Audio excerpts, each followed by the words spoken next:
स्वागत है मित्रों हमारे चैनल लेट्स लर्न पे। आज हम लोग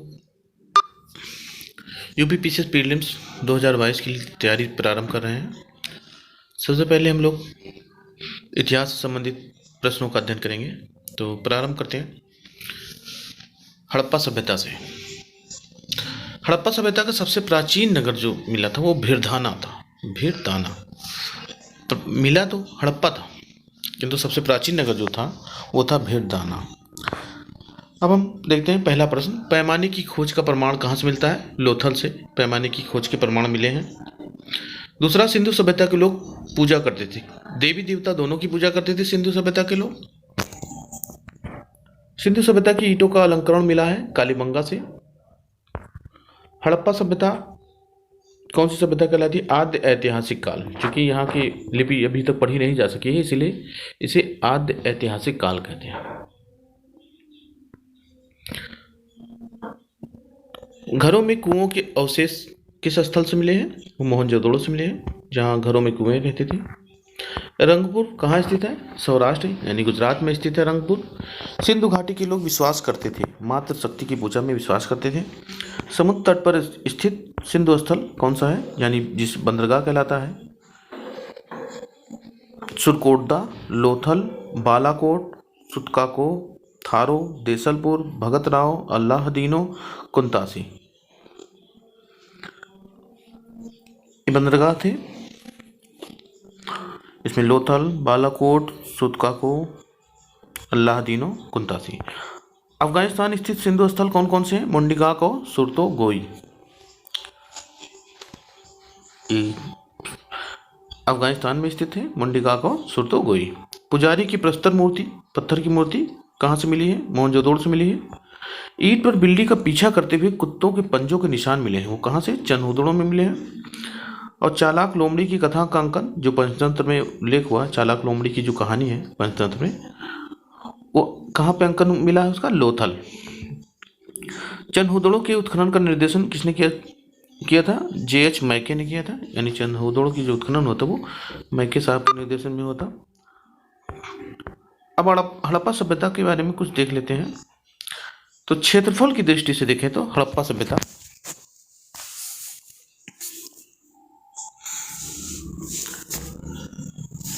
लगभग 13 लाख वर्ग किलोमीटर में फैला हुआ था। एक यूनिट में देखा जाए तो 12,99,600 वर्ग किलोमीटर में ये फैला था। अब इस मैप में देखिए ध्यान से, हम सीमाओं को देख लेते हैं। सिंधु नदी ऊपर देख रहे हैं, सिंधु नदी बॉर्डर लाइन है ये। उसके नीचे झेलम नदी है, सिंधु के नीचे झेलम, चिनाव, फिर रावी, सतलज, व्यास और घग्गर नदी दिखाया गया, भगवा नदी, नर्मदा, ताप्ती, ये नदियाँ दिखाई गई हैं। हम सबसे उत्तरी स्थल देख लेते हैं। भारत में स्थित सबसे उत्तरी स्थल था वो मांडा था, जिसकी खोज 1982 में जगपति जोशी और मधुबाला द्वारा किया गया था। ये झेलम नदी के बाएं तरफ स्थित है। पूछा गया है हड़प्पा किस नदी के किस तरफ स्थित है, मोहनजोदड़ो किस नदी की किस तरफ स्थित है, इसलिए थोड़ा अध्ययन जरूरी है कि जो उत्तरी स्थल मांडा मिला है वो झेलम नदी के बाएं तट पर स्थित है, और जिसकी खोज जो है जगपति जोशी और मधुबाला के द्वारा की गई थी।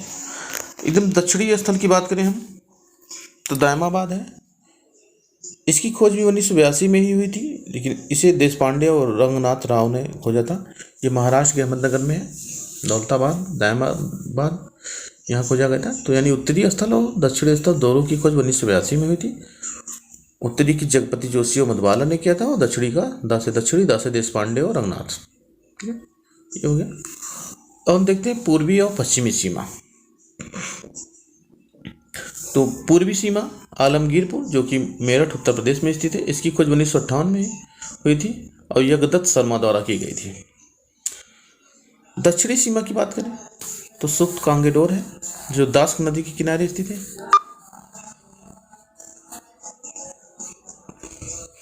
और ये जो पूर्वी आलमगीरपुर है ये हिंडन नदी किनारे स्थित है और यमुना और गंगा नदी के दोआब में स्थित है, हिंड नदी किनारे मेरठ में। दक्षिणी छोर की बात करें तो कांगेडोर है, जो दास्क नदी के किनारे स्थित है। ये बलूचिस्तान और पाकिस्तान की सीमा पर है। इसकी खोज 1927 में R.L. स्टाइन ने किया था। यानी यही दक्षिणी स्थल की खोज आज़ादी से पहले हुई थी, और तीनों पूर्वी, उत्तरी और दक्षिणी की खोज आज़ादी के बाद हुई थी, जबकि पश्चिमी की आज़ादी से पहले। दास्क नदी किनारे स्थित है। आगे हम देखते हैं, अब मुख्य स्थलों के बारे में देख लेते हैं। पहले देखते हैं, सबसे पहला जो स्थल खोजा गया था वो था हड़प्पा। 1921 में दयाराम साहनी द्वारा खोजा गया था, जो रावी नदी के बाएं तट पर स्थित है। और दूसरा 1922 में राखालदास बनर्जी द्वारा खोजा गया मोहनजोदड़ो था, जो सिंधु नदी के दाहिने तट पर स्थित है। और सिंधु नदी के बाएं तट पर देखते हैं कोटदीजी स्थित है, और बाएं तट पर ही चंदहुदड़ो स्थित है। चंदहुदड़ो की खोज 1931 में NG मजूमदार ने की थी, जो पाकिस्तान में स्थित है। मोहनजोदड़ो, हड़प्पा, कोटदीजी, चंदहुदड़ो ये सब पाकिस्तान में स्थित है। ये लाल रंग की बॉर्डर लाइन देखिए ध्यान से। इसके बाएं तरफ स्थित जो है स्थल है वो पाकिस्तान में है, और इसके दाएं तरफ जो स्थल है वो सब भारत में स्थित है। भारत में रोपड़, पंजाब, जो व्यास नदी के बाएं तरफ स्थित है। घग्गर नदी जो सूख गई, उसके किनारे बाएं तट पर धौलावीरा स्थित है। भगोह नदी के किनारे लोथल स्थित है, जिसकी खोज 1952 में SR राव ने किया था। ये गोदीवाड़ा था, यानी बंदरगाह था। आज़ादी के बाद खोजा गया जो पहला हड़प्पा स्थल था वो लोथल ही था। 1952 में खोजा गया था रंगनाथ राव द्वारा। SR रंगनाथ राव सागरवाला, अहमदाबाद के सागरवाला जिले में स्थित है। आगे देखते हैं मित्र, भारतीय उपमहाद्वीप में कृषि के प्राचीनतम साक्ष्य। कृषि के प्राचीनतम साक्ष्य कहा जाए तो सबसे प्राचीन चावल के साक्ष्य मिले हैं लौहरादेव में। लौहरादेव जो कि भारत में स्थित है, और ये 9000 से लेकर 7000 ईसा पूर्व के स्थल हैं। तो सबसे पुराना कृषि का साक्ष्य मिला है लौहरादेव से, और चावल के भी सबसे पुराने साक्ष्य यहीं से मिले हैं। गेहूं के पुराने साक्ष्य कहा जाए तो मेहरगढ़ से मिले हैं, जो मेहरगढ़ जो कि पाकिस्तान में स्थित है, और ये 7000 ईसा पूर्व के हैं। हड़प्पा सभ्यता को हम कांस्य युगीन सभ्यता भी कह सकते हैं, क्योंकि कांस्य के बर्तन, कांस्य के हथियार ज़्यादा मिले हैं। तांबा और टिन के मिले हुए थे कांसा, और सबसे पहला खोजा गया जो तत्व था वो तांबा था। अब कुछ हम प्रमुख स्थलों के, हड़प्पा स्थलों के नाम देखते हैं, और किस तट पर स्थित हैं, और ये कहाँ स्थित है, नदी के तट पर और किस स्थान पर, दोनों चीज़ देखेंगे। तो पहला देखते हैं हड़प्पा। हड़प्पा रावी नदी के बाएं तट पर स्थित है, और पाकिस्तान के मांडगोमरी जिले में स्थित है। ये पूछा गया है किस जिले में स्थित है, कहाँ स्थित है, मांडगोमरी, पाकिस्तान के मांडगोमरी जिले में। मोहनजोदड़ो सिंधु नदी के दाएं तट पर स्थित है, और पाकिस्तान के लरकाना जिले में स्थित है। रोपड़ जिसे हमने ऊपर देखा, ये सब हम लोगों ने ऊपर देख लिया है, दोहरा लेते हैं। रोपड़ सतलज नदी के बाएं किनारे पर स्थित है, और पंजाब में स्थित है, भारत में। कालीबंगा राजस्थान के हनुमानगढ़ जिले में स्थित है, और घग्गर या सरस्वती नदी के किनारे स्थित है। आलमगीरपुर हिंडन नदी किनारे स्थित है, जो मेरठ उत्तर प्रदेश में है। लोथल भगोह नदी किनारे स्थित है, अहमदाबाद गुजरात में है। धौलावीरा कच्छ के रण में स्थित है। सुरकोटदा ये भी कच्छ में स्थित है, गुजरात में। धौलावीरा, सुरकोटदा, लोथल, धौलावीरा, सुरकोटदा ये गुजरात में स्थित है तीनों। रहमाबाद परवरा नदी के बाएं तट पर स्थित है। अहमदनगर महाराष्ट्र में है। बनावली फतेहाबाद हरियाणा में स्थित है। आगे कुछ महत्वपूर्ण प्रश्नों को देखते हैं। नक्काशीदार ईंट कहाँ प्राप्त हुए? कालीबंगा में। 4:2:1 के अनुपात में, इसकी लंबाई 4, चौड़ाई 2 और ऊंचाई 1 के अनुपात में रहती थी। यही हमारे NPK का अनुपात है, जो खेतों में डाले जाने वाले उर्वरक NPK यानी नाइट्रोजन, फास्फेट और पोटेशियम। सूर्य पूजा का प्रमाण कहाँ से मिला है? स्वास्तिक चिन्ह हड़प्पा से मिले हैं। इससे पता चलता है स्वास्तिक चिन्ह से कि सूर्य पूजा होती थी। उत्तरोत्तर हड़प्पा के प्रमाण स्थल हैं रंगपुर और रोजड़ी गुजरात के रंगपुर और जोजड़ी से मिले हैं उत्तरोत्तर हड़प्पा के प्रमाण स्थल। हड़प्पा पूर्व हड़प्पा कालीन स्थल कहाँ से मिले, यानी हड़प्पा से पहले के और हड़प्पा के समय के स्थल कालीबंगा और बनावली से मिले। कालीबंगा राजस्थान, बनवाली हरियाणा से मिले। घोड़े के दांत के प्रमाण कहाँ से मिले हैं, मोहनजोदड़ो से मिले। घोड़े की अस्थियां जबकि सुरकोटदा से मिली हैं। दांत की बात होगी घोड़े की तो मोहनजोदड़ो से, और हड्डियों की बात होगी तो सुरकोटदा से। लघु मिन्य मूर्तियां कहाँ मिली हैं, लोथल से मिले हैं। चावल के प्रमाण भी लोथल से मिले हैं। जुते हुए खेत के प्रमाण मिले हैं, यानी हल के निशान मिले हैं कालीबंगा से। हवन कुंड के प्रमाण कहाँ से मिले हैं, लोथल और कालीबंगा दोनों जगह से मिले हैं। सिंधु क्षेत्र का पुराना नाम था मेलुहा। मेलुहा कहाँ का पुराना क्षेत्र रहा, पूछा गया प्रश्न है। ज़्यादा अधिकतर प्रश्न इसमें ऐसे लिए गए हैं जो पूर्व की परीक्षाओं में पूछे गए हैं और आगे आने वाली परीक्षाओं में पूछे जाने की संभावना बनी रहती है इनकी। चूँकि आप देखेंगे किसी भी परीक्षा में 50 से 60% तक प्रश्न दोहराए जाते हैं, यानी पुरानी परीक्षाओं से लिए जाते हैं। नवीन हड़प्पा कालीन क्षेत्र कौन कौन से हैं, खरवी, कुंतासी, धौलावीरा। अब हम वैदिक युग के बारे में अध्ययन करते हैं। ऋग्वेद, हरियूपिया ऋग्वेद में मिलता है हड़प्पा के बारे में जानकारी। हड़प्पा सब हरियूपिया स्थल का वर्णन है जो हड़प्पा सभ्यता को इंगित करता है। हरियूपिया यानी हड़प्पा सभ्यता। राजा को गोपजनस कहा जाता था, यानी प्रजा का रक्षक। पुरामभेदता नगर विजेता को कहा जाता था। राजा के ही ये सब उपाधियाँ होती थी, गोपजनस्य, पुरामभेदता। बलिहित यानी बलि देने वाले, राजा का सम्मान होता था, बलिहित कहा जाता था राजा का सम्मान। उपस्थि या इब्ब, राजा के व्यक्तिगत जो कर्मचारी होते थे उनको उपस्थि या इब्ब कहा जाता था। शूद्रों का वर्णन सर्वप्रथम पुरुष सूक्त में है ऋग्वेद के। इन सब का वर्णन ऋग्वेद में है। राजा का हरियूपिया यानी हड़प्पा सभ्यता का भी है। बलिहित, उपस्थि राजा के व्यक्तिगत कर्मचारियों का, शूद्रों का वर्णन है। सिंधु देखते हैं उस समय की हड़प्पा सभ्यता की सबसे महत्वपूर्ण नदी थी सिंधु। सरस्वती पवित्र नदी माना जाता था। इंद्र जो उस समय के महत्वपूर्ण देवता थे। नमक और मछली का वर्णन नहीं मिलता है। जन का वर्णन, ऋग्वेद की बात हो रही है यहाँ पे, तो सिंधु सबसे महत्वपूर्ण नदी थी वैदिक युग की। सरस्वती पवित्र नदी थी। इंद्र सबसे महत्वपूर्ण देवता थे। इनका वर्णन 250 बार हुआ है इंद्र का। नमक और मछली का वर्णन नहीं मिलता है। जन का वर्णन मिलता है 275 बार और विष का 170 बार। नौपाषाण, जन पशु चारक था। पिकली हल से जो है स्थल से जन पता चलता है कि पशु चारण करते थे, यानी पशुओं को चारते थे। पशुपालन का ज्ञान था, पिकली हल से पता चलता है। वास्तविक नर पशु यानी होमिनीड का जीवाश्म हथनोरा से मिला है। गंगा के मैदान में स्थित मध्य पाषाणकालीन कौन कौन से स्थल हैं देखते हैं। तो गंगा के मैदान में जो मध्य पाषाणकाल स्थल है, चौपानी, मांडो, सरायनहार और आदमगढ़, ये मध्य पाषाणकालीन स्थल है। कपास की खेती के जो पहले साक्ष्य मिले हैं वो मेहरगढ़ से मिले हैं। नौ पाषाणकालीन स्थल जहाँ से गर्तवास के प्रमाण मिले हैं वो है गुपकार, बुर्जहोम और लीबोर। चावल की खेती के प्राचीनतम साक्ष्य गोमल घाटी से मिले हैं।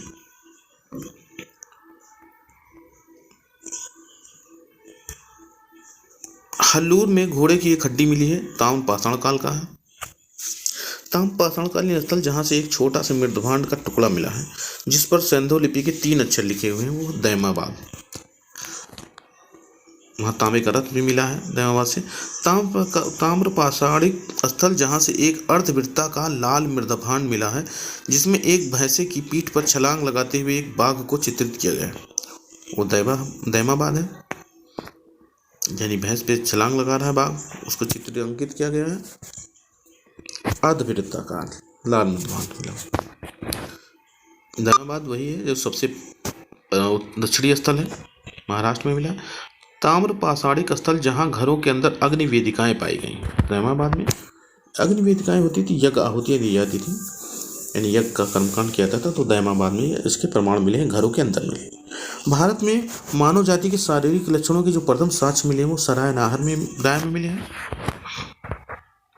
सोहन संस्कृति का जो दूसरा नाम था वो पुरा पाषाण संस्कृति को ही सोहन संस्कृति कहा जाता है।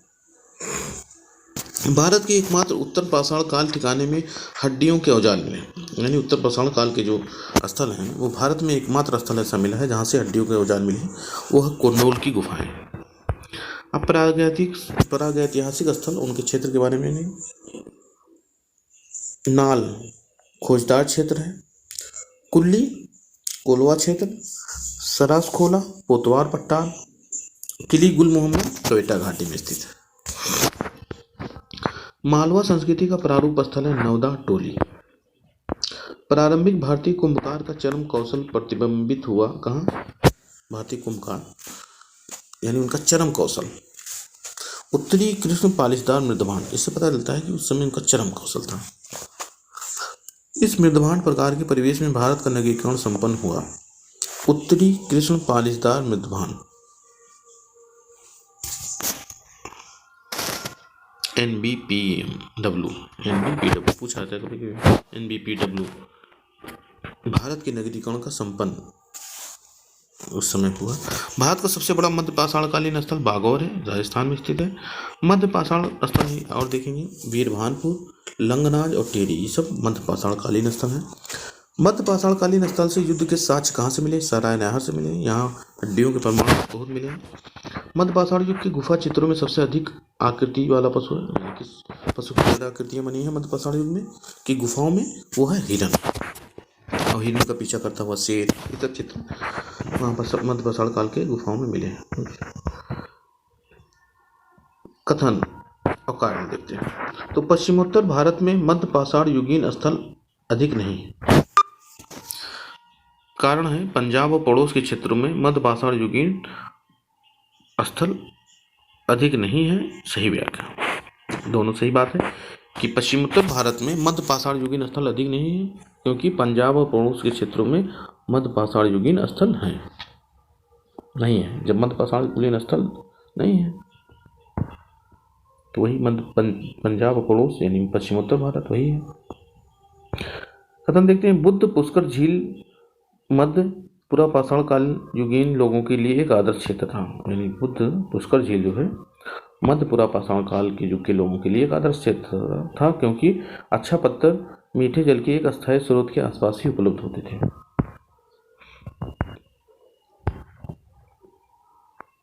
इसीलिए मध्य पाषाण काल के लोग ऐसी जगहों पे रहते थे। मध्य पाषाण कालीन स्थल से एक बड़ा कसाई खाना यानी बूचड़ खाना, जहाँ जानवरों को बलि दी जाती थी, मिला है, जहाँ मांस और हड्डियाँ काटी जाती थी, वो महदहा है। महदहा में मध्य पाषाण कालीन स्थल है जहाँ से बूचड़ खाने का प्रमाण मिला है। ताम्रनिधि संस्कृति के मृदभांड थे, गेरुए मृदभांड थे। संस्कृति और हम काल देखते हैं। पाषाण संस्कृति जो आहार, बनास, ताम्बावती इसको कहते हैं, ये 2100 से 1500 ईसा पूर्व के हैं। काला लाल मृदभांड यहाँ से मिला है, केवल तांबे के औजार और वस्तुएं यहाँ से मिले हैं। गेरुए मृदभांड संस्कृति 2000 से 1500, यानी पहले जो मिले वो काले लाल मृदभांड, फिर गेरुए मृदभांड की संस्कृति, फिर मालवा संस्कृति मिली है 1700 से 1200 ईसा पूर्व। जोरवे संस्कृति या ताम्र संस्कृति मिली है दैमाबाद, महाराष्ट्र के दैमाबाद में, सबसे बड़ा स्थल भी है ये। जोरवे संस्कृति कहाँ मिली? दैमाबाद में, महाराष्ट्र में, ठीक है। ताम्र संस्कृति के प्रमाण है 1400 से 700 ईसा पूर्व। चित्रित धूसर मृदभांड संस्कृति कब की है? 1000 से 6600 ईसा पूर्व की, यानी पिक्टोरियल PGW इसको कहते हैं। ये 1000 से 600 BC के हैं। आगे देखते हैं। सवालदा संस्कृति ये 2000 से 1800 ईसा पूर्व के हैं। ताम्रनिधि संस्कृति 2000 से 1500 ईसा पूर्व के हैं। यहाँ से मत्स्य, खेटक और तलवार और मानव रूप मिले हैं। बनास संस्कृति ये राजस्थान में है, 2000 से 1400 ईसा पूर्व के। चिरान संस्कृति 1500 से 720 ईसा पूर्व के। भारत में इस ताम्र स्थल से अनाजों की सबसे ज़्यादा स्थल मिले हैं। कहाँ से? नवदा टोली से मिले हैं। नवपाषाण कालीन स्थल से कुत्ते को मालिक के साथ दफनाने प्रमाण कहाँ से मिले? बुरझोम से मिले। बुरझोम से नवपाषाण कालीन स्थल है बुरझोम, जहाँ से मिला है कि कुत्ता और मालिक को साथ में दफनाया गया। एकमात्र ताम्रपाषाणिक स्थल जहाँ पक्की ईंट का प्रयोग होता था, गिलुन ताम्रपाषाण काल में एक ही स्थल है जहाँ पर कीट का प्रयोग होता था, वो तो गिलुन था। हड़प्पा कालीन ताम्रपाषाण स्थल है गणेश्वर। गर्तवास के प्रमाण कहाँ कहाँ मिले हैं? देखिए, गुफकराल में मिले हैं, इनाम गांव में मिले हैं, केसरपल्ली में मिले हैं। इस मध्य पाषाणकालीन स्थल से में बांस को टट्टियों की आड़ बनाई जाती थी, टाटियाँ जो बनाई जाती थी बागौर में, गांव में देखते हैं टाटियाँ बनाई जाती छप्परों के साथ, छप्पर के साथ, तो बांस की टट्टियाँ बनाई जाती थी।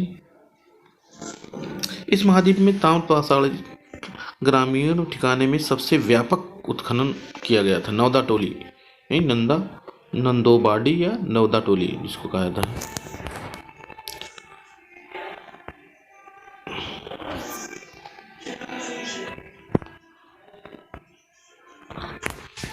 आज इतना है मित्रों, बस आगे फिर मिलते हैं अगले वीडियो में। लाइक और सब्सक्राइब करते रहिए मित्रों, और अगले वीडियो का नोटिफिकेशन पाने के लिए बेल आइकन पे प्रेस करिए। धन्यवाद मित्रों।